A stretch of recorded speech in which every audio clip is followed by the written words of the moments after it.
Hello, Assalamualaikum, guys. We'll wait for like 2 to 3 minutes for more participants to join and then start our webinar.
Assalamualaikum, everyone. It's 9:05 and I'm starting with the webinar. First of all, thank you all for joining our SCOME 101 webinar. SCOME is basically Standing Committee on Medical Education, which is one of the most first standing committee of IFMSA in general. SCOME gathers medical students from all around the globe whom are interested in taking an active role to improve their medical education. Now, I will be moving on and introducing you to my national team. Salman, next slide.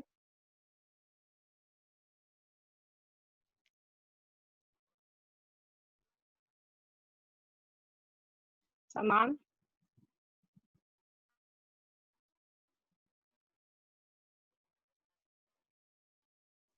Okay, so we have Hamnanis. I'm Hamnanis, the National Officer of Medical Education. I have two general assistants on my team. We have Salman Abdullah and Omar Nisar. Then I have regional assistants. Next slide. I have 5 regional assistants. We have Musa Zulfikar, Shiza Altaf, Usama Siddiqui. Next slide.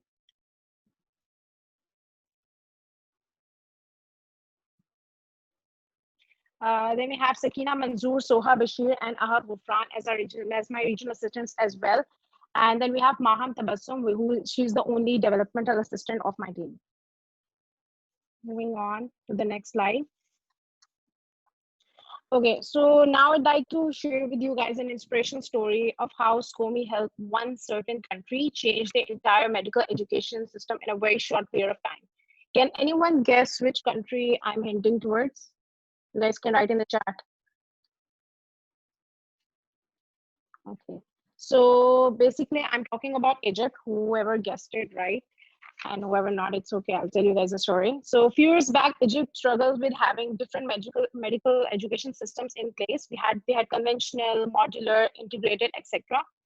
Now you realize Pakistan has a very similar problems. We have different education systems in place in different cities. For example, Dow has modular. CMH used to be conventional, now is modular. So we have different medical education system in place, just like Egypt. Now, what Egypt did is to counter this problem was they came together as a team, the entire country, all the medical students joined hands together, They formed a uniform NMO and demanded from their government a uniform medical education system. And within a short period of time and lots of effort, Egypt finally now successfully has a single medical education system placed in the NMO that they all use. Now, this story motivates is that if Egypt can do it, so can Pakistan, and we should take the similar initiative as well. Now, my national team will continue with the rest of the webinar. I hand over the mic to Shizam. Assalamualaikum everyone. This is Shazal Altaf. I'm the regional assistant for the national team. I'll be giving a brief introduction on SCOME. Next slide, please.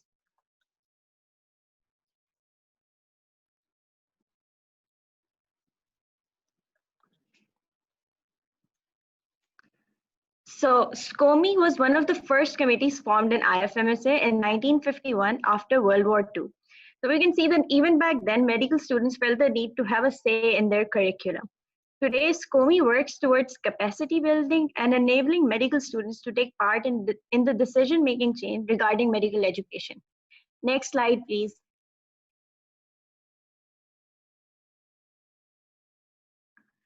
So why would you guys choose SCOME? Well, for one, you're a medical student, so you're naturally affected by the medical education system. SCOME is the only platform that allows students to be part of the medical education system, and you get a chance to do something rather than just complain about it. Next slide.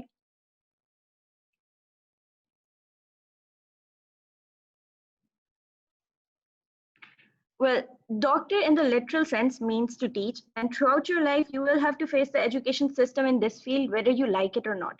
For example, nowadays, e-learning is something that we're all dealing with at some capacity. SCOME works towards familiarizing you guys with the curriculum, teaching, and even learning methods which will make you a better doctor. These efforts are also sustainable because when you're in decision-making posts later in life, you guys will be able to introduce better policies and methods. I will now hand over the mic to Soha. Thank you. Thank you, Shiza.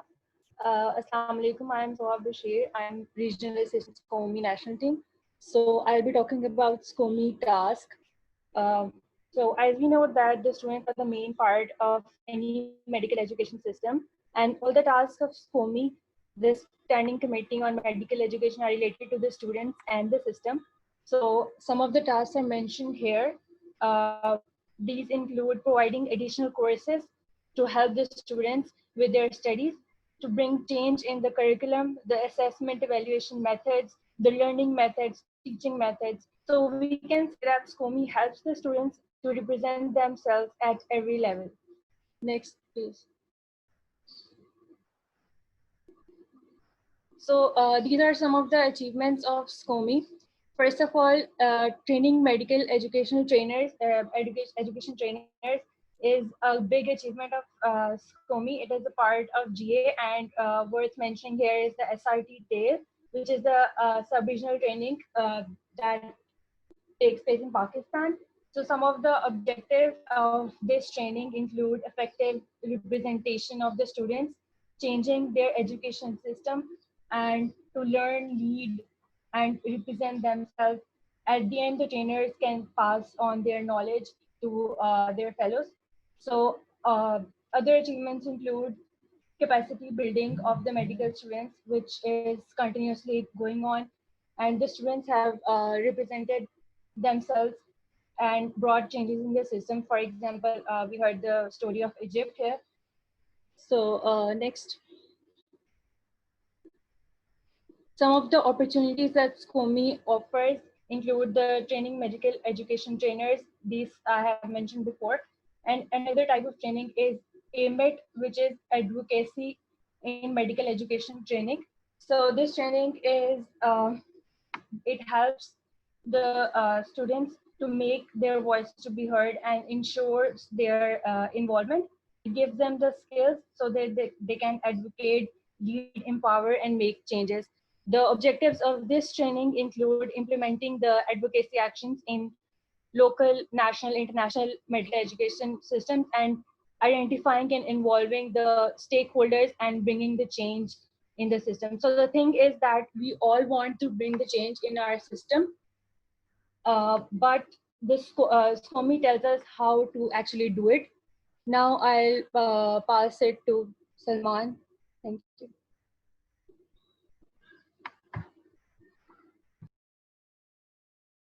So, Assalamu alaikum. I am Salman, General Assistant from SCOME National Team, and I'll be describing SCOME structure. So, I'll be describing for the national structure and the international structure. So, before proceeding, I'd like to explain a few terms first. So, first of all, what is an NMO? So, every country which is a part of IFMSA Pakistan is called an NMO. For example, Pakistan or IFMSA Pakistan here is one NMO. And now what is a region? So there are 135 NMOs. So we have divided them into 5 major regions. So these regions are Americas, Europe, Eastern Mediterranean region, Africas, and Asia Pacific region. So Pakistan lies in Asia Pacific region. So now within an NMO, there are various medical institutes which are a member of that particular NMO. These medical institutes are termed as LC or local council.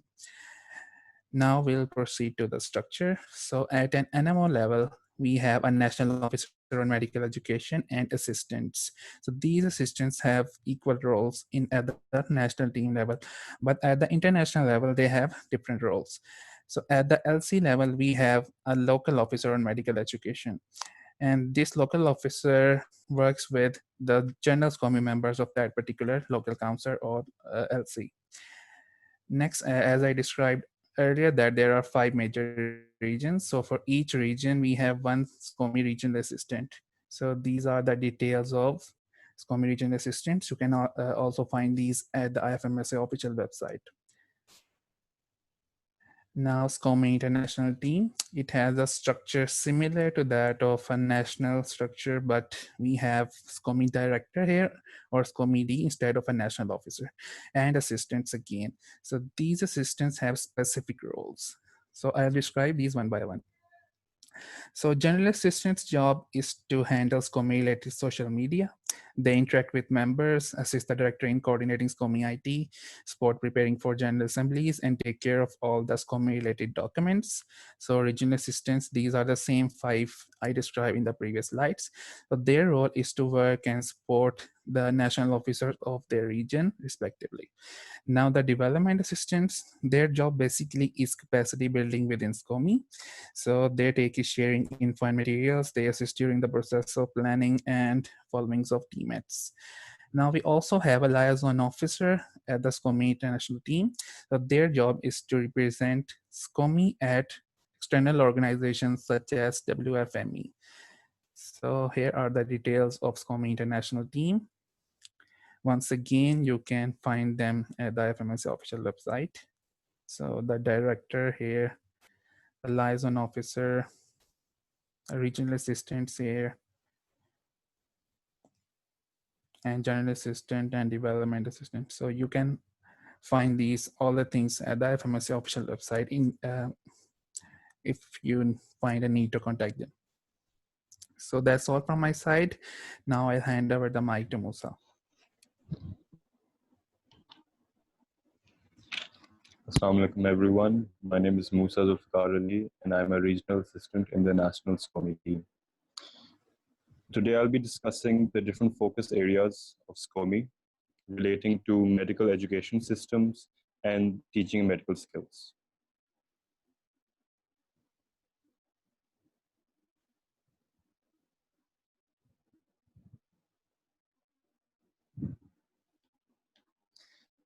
All right, so our first focus area is capacity building, which generally brings to mind actions like coaching, teaching, learning, and developing skills and knowledge.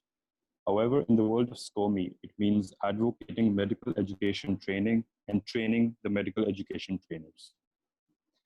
Evaluation and assessment means teaching students the difference between the two and conducting student-led research on student assessment and evaluation.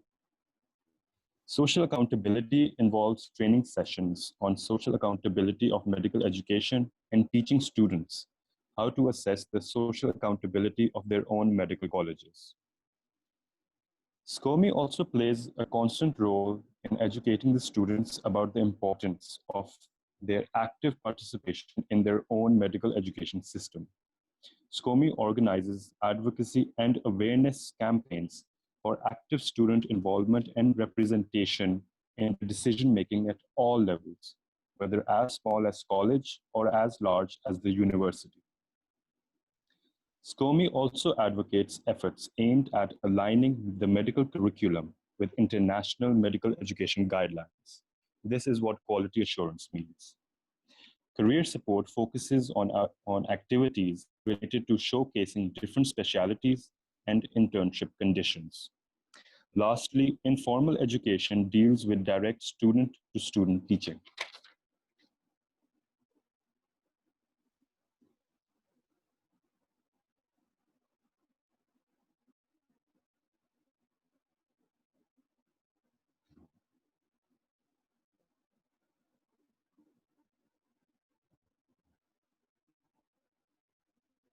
Salman, can I have the next slide, please?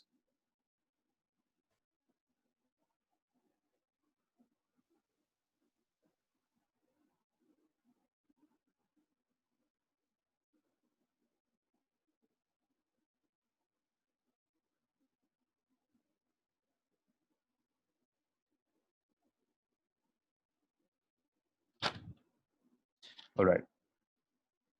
Sorry for that delay. Now moving on to teaching skills. These are all the different focus areas where you can improve your own skill at personal level or organize a workshop or seminar relating to these same focus areas to allow your fellow students an opportunity to better their skills. The SCOME body at each college can organize first aid or BLS or CPR workshops, and these are one of the most common workshops organized at individual colleges. Surgical skill workshops, for example, surgical stitches or surgical dressing workshops can also be conducted if you are keen on becoming a future surgeon. One can even brush up on his or her clinical or pediatric or obstetric history taking skills by attending the relevant seminars. You have a wide variety of workshops and seminars to attend or organize to fine-tune your own skills, ranging from communicating with patients to research methodology and skills to interpreting diagnostic tests, example the ECG, and lastly to maternal and child health clinical skills. Now my colleague Osama will continue to explain the remaining focus areas. Thank you. Assalamualaikum everyone. I am Osama Siddiqui and I am listener assistant for the SCOME national team. I'll be discussing the other two focus areas and I hope by the end of it you would have a clear idea about the focus areas of the SCOME.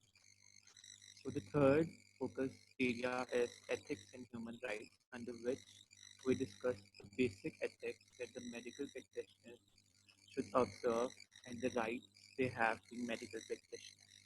Under ethics and human rights, the first thing that comes is human rights for medical practitioners. It aims at telling the legal aspects of the medical practice.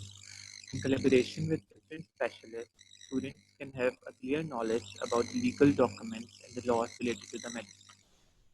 And the next thing that comes under it is organ and human trafficking, under which different awareness campaigns can be conducted regarding the prevention of the human trafficking, and different trainings can also be conducted for the medical practitioners under which they can identify the victims of the human trafficking.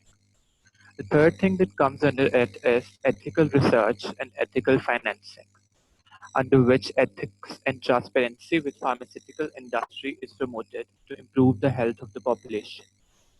The fourth thing that comes under it is peace building and health, under which SCOME conducts different activities focusing on human rights education. And by adopting different peace building features, healthcare trainings can serve the primary goal of medical education. The next thing that comes under it is medical ethics, under which good medical practice, patient centered care, and direct doctor patient relationship is discussed. The next thing is rights of patients, doctors, and medical students, under which SCOME conducts different capacity building activities for the medical students. And the last one is activities including the health inequities. Salman, can I have the next slide, please? The next thing that comes under the focus areas is new health system, under which different medicine-related issues are discussed, and SCOME team conducts different activities that focus on the access to medicine related problems. The next thing that comes under it is trade and health, under which different activities that focus on the impact of trade agreements for the health of the population are discussed. And the most important thing that comes under the health system is e-health, which is actually the electronic health. It is a recent healthcare practice that is supported by electronic processes. It refers to the health services delivered through internet and related technologies. The fourth and the fifth points are actually the same, which are health system as a whole and health system innovation. Under health system as a whole, we discuss the different problems that are related to the health system.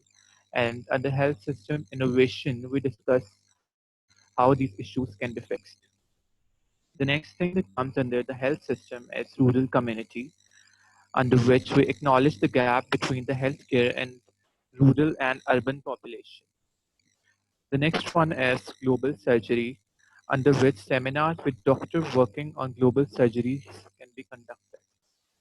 The next thing is human resources for health, under which SCOME team conducts awareness campaigns in order to recognize the health workforce. The last thing is organ, stem cells, and tissue donation, under which different blood collection events are arranged and training for the medical practitioners are also arranged. Thank you so much. Now I'll be handing over the mic to Umar.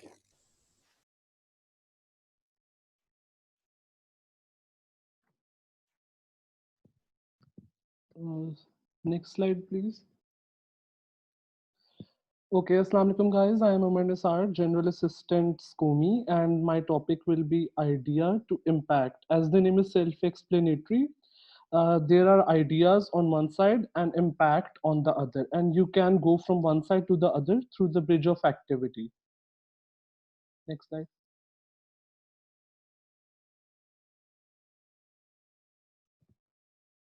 Okay, so basically this is a cycle from UNDP handbook, and it basically shows us 3 phases of conducting an activity, which are planning, monitoring, and evaluation.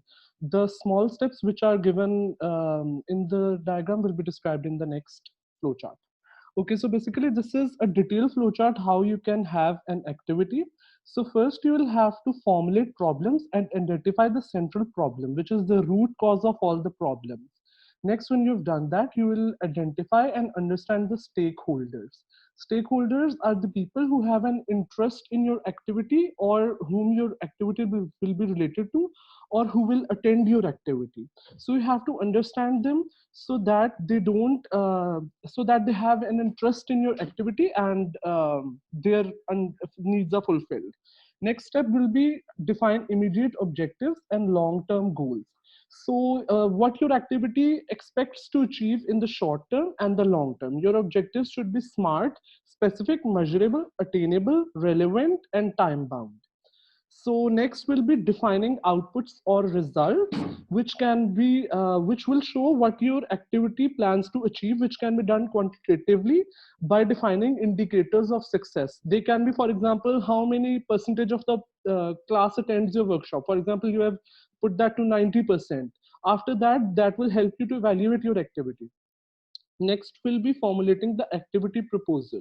So you'll have to form an activity proposal so that you can show that to the people who are interested, who want to sponsor your activity, or from whom you have to seek permissions. For example, your college administration. So next step will be filling the activity enrollment form. This is available with your local council president. And when you fill the activity enrollment form, which is a really simple form, it will be sent to the VPA, which will then approve the activity. And after the activity is approved, he will allot the budget and activity will be held. After that, Monitoring is done usually during the activity, and basically it can be oral or it can be written. You have to ask the participants for their feedback. How do they feel during the activity? The last step is evaluation. Evaluation is basically you can have a pre and post knowledge questionnaire, and you can check how your activity has affected the participants' knowledge. So as this is quite complex, my colleague Sakina will help you explain with an example.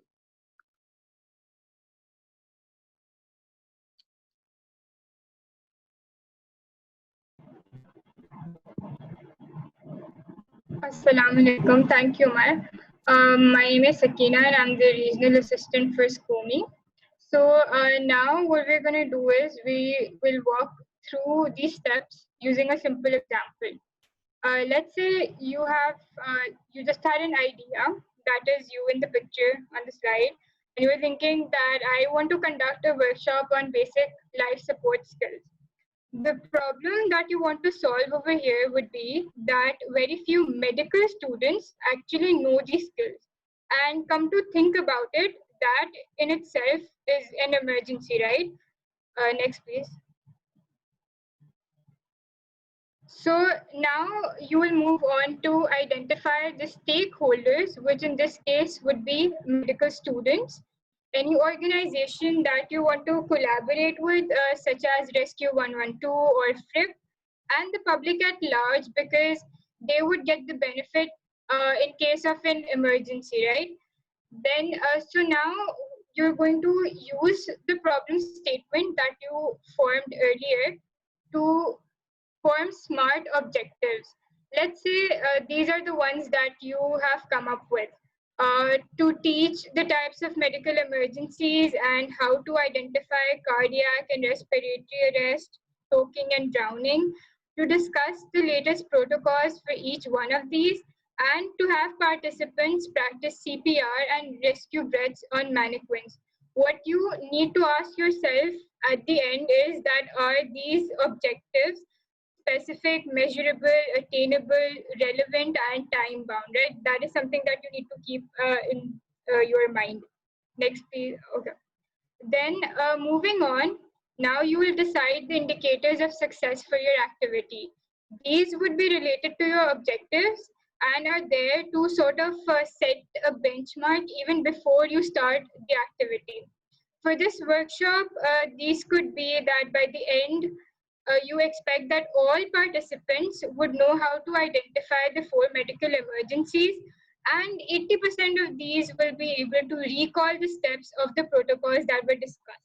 One thing that you need to keep in mind is that these should obviously be realistic. At the end, you will plan a way for evaluating the participants so that you get to know whether these indicators were met or not. So for this workshop, that could be a test at the end where participants perform a protocol on a mannequin, just so that you know how good the recall was and whether that indicator was met.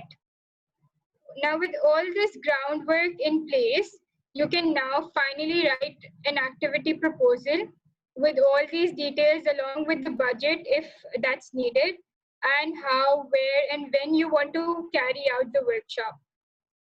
Let's fast forward a week from now. Your activity proposal was accepted by the VPA, and this is you in the picture. You're obviously very happy because you have successfully conducted the workshop. Now there's just one last step, and that is to write a report to let the council members know how the activity actually went. And with this, we have successfully moved from an idea to actually creating an impact. Next up is Maham Tabassum, and she'll be continuing the presentation. Thank you. Assalamu alaikum. Thank you so much, Tina. This is Maham Tabassum. I'm the development assistant of the SCOME national team, and I'll be talking about the remaining few agendas of SCOME 101. Firstly, I'll be talking about the previous few activities or projects were organized by SCOME at both local as well as international level. Here is a list of few of those activities. I'll be explaining the objectives of these activities, but I won't go further explaining all of them, just a few of them so you can have have an idea. Now, number one, near peer mentorship program. This is a platform for the students, the senior students, so that they can ask incoming questions in case of academics as well as research. Then there's training on meaningful student enrollment indicated by its name. Then there's Mindtricks. Mindtricks was an activity which covered three important topics: teaching how to make a CV, how to make a PowerPoint presentation, and also taught effective study techniques. Then we have curriculum design and development. This activity was focused on the difference between curriculum and syllabus. Then there's Fight the Typhoid. This, indicated by its name, shared awareness about typhoid, but the peculiar thing about it was this was to spread awareness among the typhoid patients so they themselves can take care of their symptoms and kind of diagnose their own disease. Then there's Parvaz career counseling session. Here, the experienced doctors, they shared their experiences and gave effective tips on how to ace exams and go through the journey of doctorhood.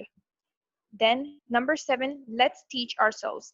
This activity was focused on examining and investigating what exactly causes the lack of interest of medical students in their lectures, and then thinking of effective ways to modify the existing teaching methods into a mode of enlightenment so that the lectures can actually serve their purpose. Then there's the USMLE seminar and the BLS. BLS up till now is one of the most common and important activities which come under SCOME. Then there is the Med Ed Advocacy. This was a national activity held in CMH Lahore. Now there is a list of another few activities which were taken mostly at the international level. I won't be explaining all of them. We'll go on to the next agenda. Yes, these are some pictures from few of the activities. You can see more of these pictures on our social media. Activity enrollment. What is enrollment? Enrollment basically means to register something, to provide a record that your project was done to achieve a certain objective. Now, SCOME activities can be enrolled under 2 SCOME programs, which are teaching medical skills and medical education systems. These activities can be enrolled at a local level or even at an international level. If it is enrolled at a local level, then it comes under the IFMSA database, and if it is enrolled at an international level, it comes under SCOME programs. Once these activities have taken place, they may be published for public recognition as well as awareness at the local and international levels. When it is published at the local level, it comes in the magazines like Inkpill and IFMSA Pakistan. If it is enrolled in the international levels, it comes in magazines such as Asia Pacific newsletter. For example, our national activity, which took place at the end of 2019, the advocacy of medical education, it was published in the Asia Pacific newsletter. Now that kind of wraps up our SCOME 101. Now, in the end, I'll just be giving you a list of our social media pages where you can get in touch with us. And these pages are controlled by the members of our SCOME national teams themselves. If you have any questions, leave them in the chat box so that we can answer them. Thank you. Assalamualaikum guys again. I'm Himlanis and I will be answering your questions. So one of the question was, how can we bring about change in our med schools when we're not even allowed to form student unions? This was asked by Omar Osman. Okay, first of all, Omar, thank you for your question. In order to create any change, advocacy is the first step. So you need to advocate for issues that you want to change in your medical education system first. Gather similar-minded people.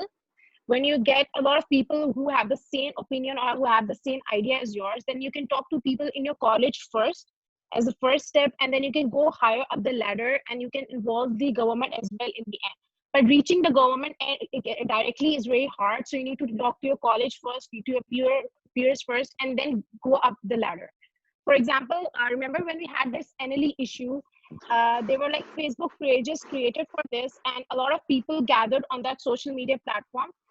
We talked about different aspects of NLE, the pros and cons, and then we had one or two representatives from all these students who talked to the PMDC directly and tried to show them our perspective. Now, this is like one prime example how we can advocate for an issue.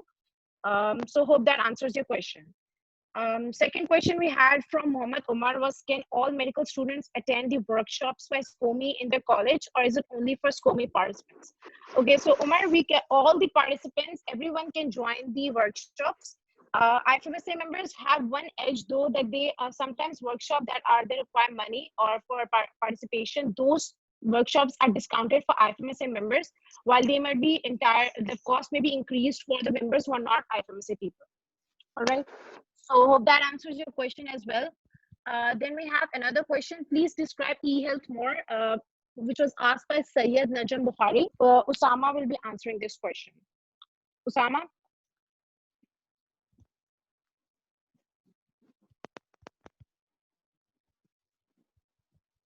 Guys, do you have any other questions? You can write in the chat box and we can reach to you directly as well by email. I think Najam asked the question that describe e-health in a more detailed way. E-health is basically the electronic health.